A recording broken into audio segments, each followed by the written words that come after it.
Hello friends, welcome back to my YouTube channel Ravi AG and science. Friends, आज की इस lecture में हम manure fertiliser and soil fertility इस सब्जेक्ट का वीडियो नंबर 2 यानी पार्ट 2 डिस्कस करेंगे। और जैसा कि आपको पता है कि इसका पार्ट 1 हम ऑलरेडी पहले ही डिस्कस कर चुके हैं। अगर आपने नहीं देखा है तो चैनल पर जा करके आप देख सकते हैं। तो आइए लेक्चर को स्टार्ट किया जाए। और इस लेक्चर में हमने इम्पॉर्टेंट 50 वन लाइनर टाइप के क्वेश्चंस को डिस्कस किया हुआ है।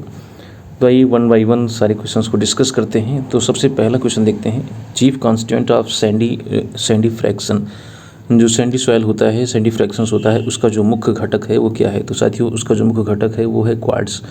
नेक्स्ट अगला क्वेश्चन देखें, granite and basalts are type of rocks. जो ग्रेनाइट और बेसाल्ट्स हैं किस प्रकार की चट्टानें हैं? तो साथियों, ये जो है आपका इग्नियस रॉक यानी अग्नि चट्टानों के उदाहरण हैं।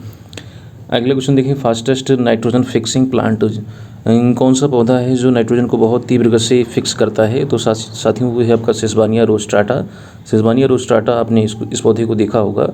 आप इसे अपनी लोकल लैंग्वेज में किस नाम से जानते हैं? एक लेग्यूमिनस क्रॉप है। और यहाँ पर हमने कोई फिगर नहीं दिखाया हुआ, अगर फिगर दिखाते तो आपको बेहतर तरीके समझ में आता। जैसे इसमें जो पत्तियाँ होती हैं किस टाइप की होती हैं? तो इसमें ये लेग्यूम्स टाइप के जो है ये फलों को बनाता है। और इसकी पत्तियां जो है आप इस टाइप से देखेंगे, ऐसे जो है जैसे उसकी होती हैं सनई की, उस टाइप से कुछ पत्तियां होती हैं इसकी। तो ये लेग्यूमिनस क्रॉप है और इसमें नाइट्रोजन फिक्सिंग की बहुत ही ज़्यादा जो है कैपेसिटी होती है। तो सेसबानिया रोस्ट्राटा जो है ये जो है नाइट्रोजन को बहुत तीव्रता से फिक्स करता है इन्वायरमेंटल नाइट्रोजन को। नेक्स्ट अगला क्वेश्चन है, K2O इन पोटेशियम सल्फेट। तो K2O की मात्रा जो है पोटेशियम सल्फेट में कितनी होती है? तो साथियों, ये 48 से 52% होती है। कहीं कहीं पर 48 से 50% भी दिया गया है। नेक्स्ट अगला क्वेश्चन है, डायमीटर ऑफ सिल्ट पार्टिकल। जो सिल्ट पार्टिकल होते हैं उनका व्यास क्या होता है? तो साथियों, उनका जो डायमीटर होता है, व्यास होता है 0.02 से लेकर के 0.002 mm के बीच में होता है। 0.02 से लेकर के 0.002 mm के बीच में डायमीटर होता है सिल्ट पार्टिकल का। अगला क्वेश्चन देखिए, diameter of fine sand particle. तो जो सैंड पार्टिकल हैं, फाइन वाले पार्टिकल्स की बात कर रहे हैं, फाइन जो सैंड पार्टिकल है उसकी बात कर रहे हैं, कोर्स सैंड पार्टिकल की बात नहीं कर रहे हैं। तो फाइन सैंड पार्टिकल्स का जो साइज़ है वो आपका 0.02 से लेकर के 0.2 के बीच में माना जाता है। ओ होरिजन इज़ एब्सेंट इन। जो ओ होरिजन होता है ये कहाँ पर एब्सेंट होता है, किस संस्तर में एब्सेंट होता है? तो साथियों, ये जो एरेबल सॉइल होती हैं ये जो है आपका जो ओ होरिजन है वहाँ पर जो है एब्सेंट देखने मिलता है। जो कृषि भूमि होती हैं, जो कल्टिवेटेड भूमि होती हैं, जहाँ पर हम क्रॉप्स को एनुअली ग्रो करते हैं, ऐसी मृदा में जो है ओ होरिजन, जो टॉप मोस्ट ओ होरिजन होता है, जिसमें ऑर्गेनिक मटेरियल काफ़ी ज़्यादा होता है, वो जो है एब्सेंट होता है। कह सकते हैं कि बहुत कम मात्रा में पाया जाता है। अगला क्वेश्चन है, top most mineral horizon is. जो सबसे ज़्यादा जो है मिनरल वाला होरिजन है वो कौन सा है? तो साथियों, वो है ए होरिजन। ओ होरिजन के जस्ट नीचे का जो होरिजन होता है उसे ए होरिजन कहते हैं। नेक्स्ट अगला question, diameter of clay particle is. जो क्ले पार्टिकल होते हैं इनका डायमीटर क्या होता है? तो साथियों, इनका जो डायमीटर होता है 0.002 mm से कम होता है, लेस देन 0.002 mm। नेक्स्ट अगला question, outstanding green manure crop. तो हरी जो है आपका जो है मैन्योर क्रॉप्स। मैन्योर क्रॉप्स मतलब यानी खाद्य जो आपकी जो फसल है, जो हरे वाली चारे वाली हरे खाद्य के रूप में जिनको हम प्रयोग करते हैं, ऐसे ग्रीन मैन्योर क्रॉप्स में सबसे अच्छी क्रॉप्स किसे माना जाता है? तो सनई को माना जाता है। नेक्स्ट अगला है, weight of soil furrow slice. जो सॉइल की जो फरो स्लाइस होती है, यानी एक जो फरो निकलती है, एक जो स्लाइस निकलती है, उसका वेट कितना होता है साथियों? तो वो होता है आपका जो है 2.25 × 10⁻⁶ kg बाई हेक्टेयर। एक हेक्टेयर में जो आप फरो स्लाइस निकालें इसका वेट, तो आपको इतना वेट देखने को मिलेगा। नेक्स्ट अगला क्वेश्चन है, विच soil structure is best for cultivation. Cultivation यानी खेती के लिए कौन सी जो है मृदा की संरचना सबसे अच्छी मानी जाती है? तो वो है क्रम्बे स्ट्रक्चर। क्रम्बे स्ट्रक्चर जो है सबसे अच्छी सॉइल स्ट्रक्चर मानी जाती है कल्टीवेशन के लिए।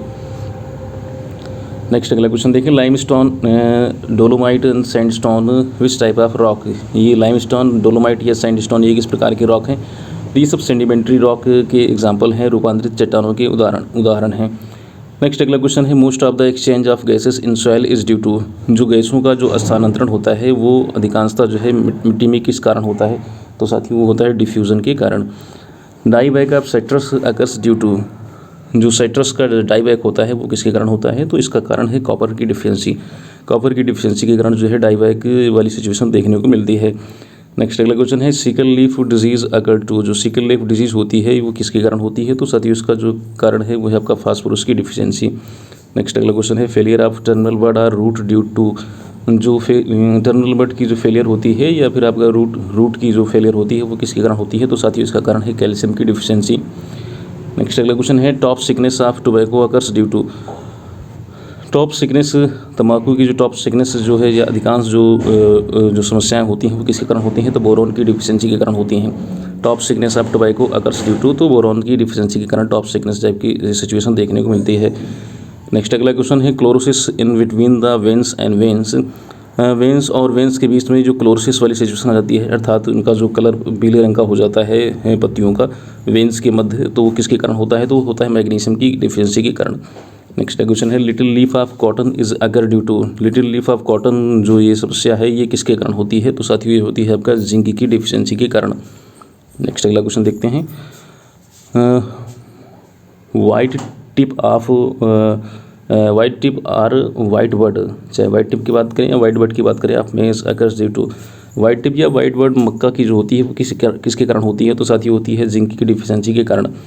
नेक्स्ट अगला क्वेश्चन है organic matter content in Indian soil is generally, जो ऑर्गेनिक मैटर का जो कंटेंट होता है भारतीय मृदाओं में कितना है? तो साथियों ये आपका लेस देन 0.5% है, तो आधे % से भी कम देखने को मिलता है भारतीय मृदाओं में जो ऑर्गेनिक मैटर का जो प्रतिशतता है वो 0.5% से भी कम देखने को मिलता है।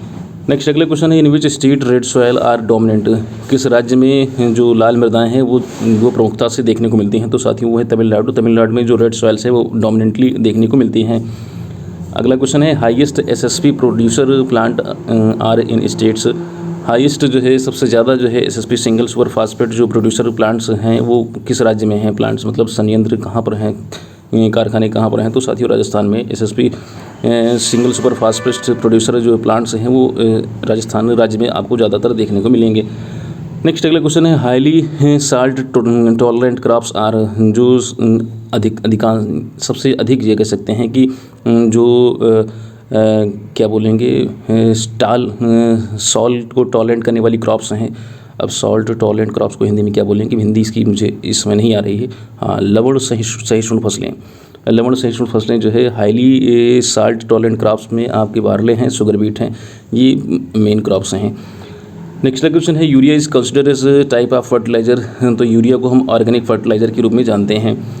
अगला क्वेश्चन है excess vegetative growth is due to, excess vegetative growth किस कारण हो जाती है? तो जब आप नाइट्रोजन की हाई सप्लाई कर देते हैं तो एक्सेस वेजिटेटिव ग्रोथ का कारण बनती है, ज़्यादा जो है आपकी जो वानस्पतिक वृद्धि ज़्यादा हो जाती है।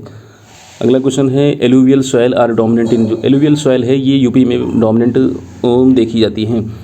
अगला क्वेश्चन है the term colloidal was given by, तो इसको ग्राहम ने दिया था 1861 में, 1861 में ग्राहम ने कोलाइडल टर्म को क्वाइंट किया था। अगला क्वेश्चन है azolla is widely used as a bio fertilizer, azolla जो है ये बायो फर्टिलाइज़र किस में यूज किया जाता है, किस क्रॉप में जो है वाइडली यूज किया जाता है? तो साथियों राइस क्रॉप में जो है डोमिनेंटली यूज किया जाता है। नेक्स्ट अगला क्वेश्चन है black cotton soil are deficient in, black cotton soil में जो है किसकी डिफिशियंसी देखने को मिलती है? तो साथियों उसमें नाइट्रोजन और ऑर्गेनिक मैटर की डिफिशियंसी देखने को मिलती है। नेक्स्ट अगला क्वेश्चन है CN ratio of humus, humus का जो CN रेशियो क्या होता है, कार्बन नाइट्रोजन का रेशियो क्या होता है? तो साथियों 10:1 होता है। नेक्स्ट अगला क्वेश्चन है high lime requirement crops are, तो हाई लाइम रिक्वायरमेंट क्रॉप्स में सोयाबीन और शुगर बीट से देखने को मिलती हैं। सोयाबीन और शुगर बीट से जो है आपकी हाई लाइम रिक्वायरमेंट क्रॉप्स हैं।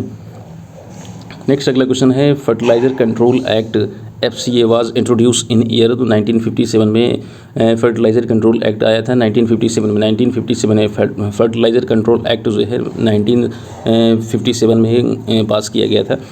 नेक्स्ट अगला क्वेश्चन है classification of soil by ICR के द्वारा जो सॉयल का क्लासिफिकेशन है तो साथियों उसे 8 ग्रुप में डिवाइड किया गया है। ICR के अकॉर्डिंग जो है इसको 8 ग्रुप में डिवाइड किया गया है सॉयल को। अगला क्वेश्चन है black cotton soil are found in, black cotton soil कहाँ पर पाई जाती हैं? तो साथियों महाराष्ट्र और मध्य प्रदेश में जो है डोमिनेंटली देखने को मिलती हैं। अगला क्वेश्चन है number of soil order according to 7th approximation classification, जो 7वां जो है आपका अप्रॉक्सीमेशन क्लासिफिकेशन है इसके अकॉर्डिंग जो है कितने भागों में जो है सॉयल को डिवाइड किया गया है? तो साथियों ये है 11 ऑर्डर्स में डिवाइड किया गया है। नेक्स्ट अगला क्वेश्चन है optimum temperature and pH of nitrifying bacteria is, कह रहा है कि जो ऑप्टिमम टेम्परेचर और पीएच है नाइट्रीफाइंग बैक्टीरिया के लिए, जो नाइट्रोजन को फिक्स करने वाले बैक्टीरिया और नाइट्रीफाइंग बैक्टीरिया होते हैं, इनके लिए ऑप्टिमम टेम्परेचर क्या है? तो साथियों ये 30 से 35 डिग्री सेल्सियस के लिए अच्छा टेम्परेचर माना है। और पीएच की बात करें तो ये 6.5 से 7.5 जो पीएच है, पीएच मान है, इस पर ये बहुत ज़्यादा जो है अच्छी तरीके से काम कर पाते हैं। नेक्स्ट अगला क्वेश्चन है CN ratio of leguminous crops. तो साथियों जो CN रेशियो है आपका लेग्यूमिनस का, ये 20 से लेकर 1 या 30 से लेकर 1 के बीच में देखा गया है। 20:1 to 30:1 के बीच में लेग्यूमिनस क्रॉप का CN रेशियो देखने को मिला है। नेक्स्ट अगला क्वेश्चन है Indian institute of soil science is situated in IISS जो है Indian institute of soil science कहाँ पर सिचुएटेड है? तो साथियों ये है भोपाल में, भोपाल मध्य प्रदेश में है। नेक्स्ट अगला क्वेश्चन है हाईएस्ट प्रोडक्शन ऑफ FIM यानी farm yard manure in state. तो किस राज्य में FIM मैन्योर को सबसे ज़्यादा इसका प्रोडक्शन होता है? तो साथियों वो है कर्नाटका। कर्नाटका में जो है FIM मैन्योर का जो है सबसे ज़्यादा प्रोडक्शन देखने को मिलता है। नेक्स्ट अगला क्वेश्चन देखते हैं the crop which absorb the nitrogen ammoniacal form directly are. वो कौन सी फसलें हैं जो नाइट्रोजन को एमोनिकल फॉर्म में एब्जॉर्ब करती हैं, डायरेक्टली यूज करती हैं? तो साथ ही वो है पैडी और पोटैटो। पैडी और पोटैटो जो है इसमें नाइट्रोजन जो है नाइट्रोजन को जो है एमोनिकल फॉर्म में जो है एब्जॉर्ब करता है। नेक्स्ट अगला क्वेश्चन है major source of nitrogen absorption by plant is. Nitrogen को एब्जॉर्ब करने का जो मेजर सोर्स है वो तो साथ ही वो आपका नाइट्रेट है। अगला क्वेश्चन है pollen stability in wheat is due to. गेहूं में जो है पॉलन की स्टेबिलिटी का कारण क्या है? तो साथियों वो है बोरोन की डिफिशिएंसी। बोरोन की डिफिशिएंसी जो है आपका गेहूं में जो है पॉलन स्टेबिलिटी का कारण है। NPK नाइट्रोजन फास्फोरस और पोटास FIM में कितने % इसकी मात्रा है, क्या परसेंटेज है इसका? तो नाइट्रोजन है 0.5% और फास्फोरस है आपका 0.25% और आपका जो पोटास है इसकी भी मात्रा है 0.5%। तो N और K इसकी मात्रा 0.5% है और जो आपका P है वो आपका 1/4% है इसका। नेक्स्ट अगला है आपका NPK percentage in vermi compost. Nitrogen phosphorus और पोटास की मात्रा वर्मी कंपोस्ट में कितनी है? तो नाइट्रोजन है 3%, फास्फोरस है आपका 1% और पोटास की मात्रा है 1.5%। नेक्स्ट अगला क्वेश्चन है nitrogen percentage in calcium ammonium nitrate. Calcium ammonium nitrate में नाइट्रोजन की प्रतिशत मात्रा कितनी है? तो साथियों ये है 26%, 26%। अगला क्वेश्चन है continuous use of urea reduce. अगर आप लगातार यूरिया का प्रयोग कर रहे हैं तो इससे क्या होता है, ये किसको कम कर देता है? तो साथियों ये सॉइल के pH को कम करता है, अर्थात मिट्टी को अम्लीय बना देता है। नेक्स्ट अगला क्वेश्चन है nitrogen percentage in calcium cyanamide. Calcium cyanamide में नाइट्रोजन की प्रतिशत मात्रा कितनी है? तो साथियों ये है 21%। और ये आज के क्वेश्चन का आज के लेक्चर का लास्ट क्वेश्चन है nitrogen percentage in MAP। MAP मतलब मोनो अमोनियम फॉस्फेट। मोनोमोनियम फास्फेट में नाइट्रोजन की मात्रा कितनी है? तो साथियों ये है आपका 11%। तो ये थे कुछ इंपॉर्टेंट 50 वन लाइनर टाइप के questions manure fertilizer and soil fertility इस सब्जेक्ट से। तो लेक्चर आपको कैसा लगा कमेंट बॉक्स में अपने सुझाव हमें जरूर दीजिएगा। जल्द ही एक नए लेक्चर के साथ, एक नए टॉपिक के साथ, एक नए कंटेंट के साथ आपके बीच में उपस्थित होते हैं। तब तक के लिए जय हिंद।